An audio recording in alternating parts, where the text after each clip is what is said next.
Hello CPS students and staff, I'm Andre Westall with the Department of STEM, and this is the April Engineering Design Challenge. Every April 22nd marks Earth Day. It's a day in which people from all over the world gather to demonstrate support for environmental protection by giving back to Mother Earth. Okay? In our design challenge this month, we'll focus on Earth Day.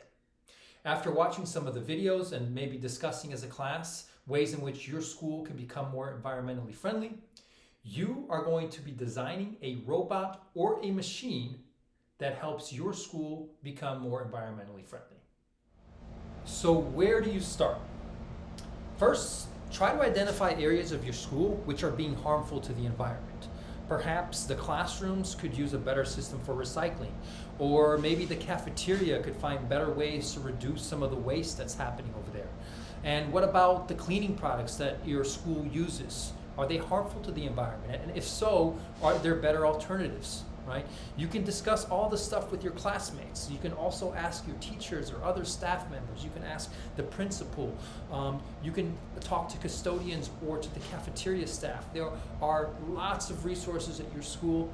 Talk and figure out what is one area where you could tackle that would really reduce the impact, the negative impact on our environment, okay?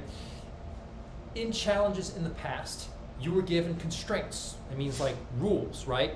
About which materials you could use, how much of that material you could use, but not for this challenge. So for this challenge, I want you to be as wild, as crazy, and creative as you can, okay? In fact, there's only one rule for this. The rule is your design just needs to simply help your school community become more eco-friendly.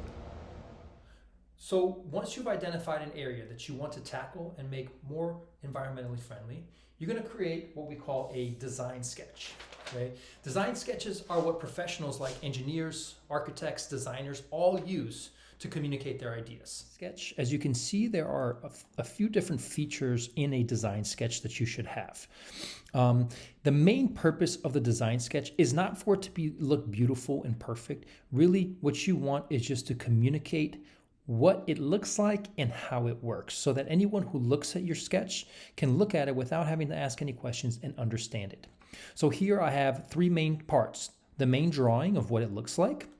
I have little notes with arrows pointing to the different features of my LunchBot, as well as a smaller picture, which could be either of a detail of your design or a scale, in other words, the size of your design. And I have, for size, I have a little person next to it with some basic measurements.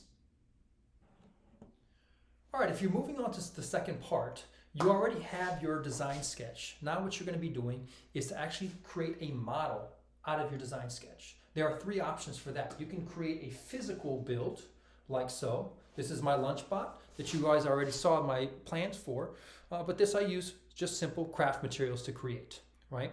You can also use, instead of craft materials, you can use Legos or K'NEX blocks or even building blocks. And a third option, which is coming up right here, is a digital drawing, which you can use using Google Drawings, okay? So good luck, everybody. I'm excited to see all of the creative ways in which you come up with to help protect our beautiful, beautiful planet. Thank you.